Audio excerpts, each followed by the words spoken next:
സ്ഥല വിൽപ്പനയുമായിട്ട് ബന്ധപ്പെട്ട് പലപ്പോഴും ആധാരത്തിൽ കാണിക്കുന്നത് ഒരു എമൗണ്ട് ആയിരിക്കും, പക്ഷെ ആക്ച്വലി ഈ ഒരു ഡീൽ നടന്നിരിക്കുന്നത് വേറൊരു എമൗണ്ടിനായിരിക്കും. അപ്പോൾ ഈ ഡിഫറൻസ് ഉള്ളൊരു എമൗണ്ട് അത് എങ്ങനെ ഹാൻഡിൽ ചെയ്യും, അതിന് എത്ര ടാക്സ് വരും എന്ന് ചോദിച്ചുകൊണ്ട് ഒരുപാട് ചോദ്യങ്ങൾ നമുക്ക് വരുന്നുണ്ട്. അതിലൊരു ചോദ്യം ഒന്ന് നമുക്ക് നോക്കാം. സാം തോമസ് ആണ് ചോദിച്ചിരിക്കുന്നത്. ഒരാൾ 10 ഏക്കർ ടൗണിനടുത്തുള്ള സ്ഥലം വിൽപ്പന ചെയ്തു. 93 വാങ്ങിയ സ്ഥലമാണ്. ഏതാണ്ട് 20 കോടിയുടെ അടുത്ത് ലാഭം വരും എന്നാണ് പറഞ്ഞിരിക്കുന്നത്. പക്ഷെ ബയ്യർ ആധാരത്തിൽ മുഴുവൻ തുകയും കാണിക്കാനായിട്ട് തയ്യാറല്ല. വലിയ സ്റ്റാമ്പ് ഡ്യൂട്ടി ഒക്കെ വരുന്നത് കാരണമാണ്. അപ്പോൾ അവിടുത്തെ ഫെയർ വാല്യൂ മാത്രമാണ് കാണിച്ചത്. അപ്പോൾ ആധാരത്തിൽ കാണിച്ച തുകയുടെ ബാക്കി തുക ബാങ്ക് അക്കൗണ്ടിൽ വരുമ്പോൾ എന്തെങ്കിലും പ്രശ്നം ഉണ്ടോ എന്നാണ് ചോദിച്ചിരിക്കുന്നത്. ഇതുപോലുള്ള ട്രാൻസാക്ഷനിൽ തീർച്ചയായിട്ടും പ്രശ്നങ്ങളുണ്ട്. 20 കോടിയുടെ ഒരു ട്രാൻസാക്ഷൻ ആണെന്ന് വിചാരിക്കും. ഇതിൽ ആധാരത്തിൽ കാണിച്ചിരിക്കുന്നത് 5 കോടിയാണെന്നുണ്ടെങ്കിൽ ബാക്കി 15 കോടി ആധാരത്തിൽ കാണിക്കാത്തൊരു എമൗണ്ട് ആണ്.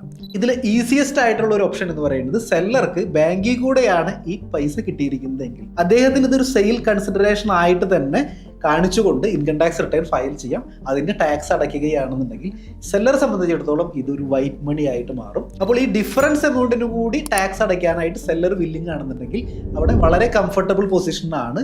അതല്ല എന്നുണ്ടെന്നുണ്ടെങ്കിൽ ഈ ഒരു അൺഅക്കൗണ്ടഡ് മണി ആയിട്ട് അത് മാറും. അതൊരു ബ്ലാക്ക് മണി ആയിട്ട് മാറാനായിട്ട് സാധ്യതയുണ്ട്. ചിലപ്പോൾ ഇൻകം ടാക്സ് ഡിപ്പാർട്ട്മെന്റൊക്കെ അത് ഐഡന്റിഫൈ ചെയ്യുകയാണെന്നുണ്ടെങ്കിൽ ഒരു ഹ്യൂജ് പെനാൽറ്റി ഒക്കെ വരാനായിട്ട് സാധ്യതയുണ്ട്. ടാക്സുമായോ പേഴ്സണൽ ഫിനാൻസുമായോ ബന്ധപ്പെട്ട് നിങ്ങൾക്കുള്ള സംശയങ്ങൾ താഴെ കാണുന്ന നമ്പറിൽ ഒരു വോയിസ് മെസ്സേജായോ ടെക്സ്റ്റ് മെസ്സേജായോ അയയ്ക്കുക. ചോദ്യങ്ങളുടെ പ്രാധാന്യം അനുസരിച്ച് റിപ്ലൈ തരാം. ഫിനാൻസ് ആൻഡ് ടാക്സ് അപ്ഡേറ്റ്സിനായിട്ട് നമ്മുടെ ചാനൽ ഫോളോ ചെയ്യുക.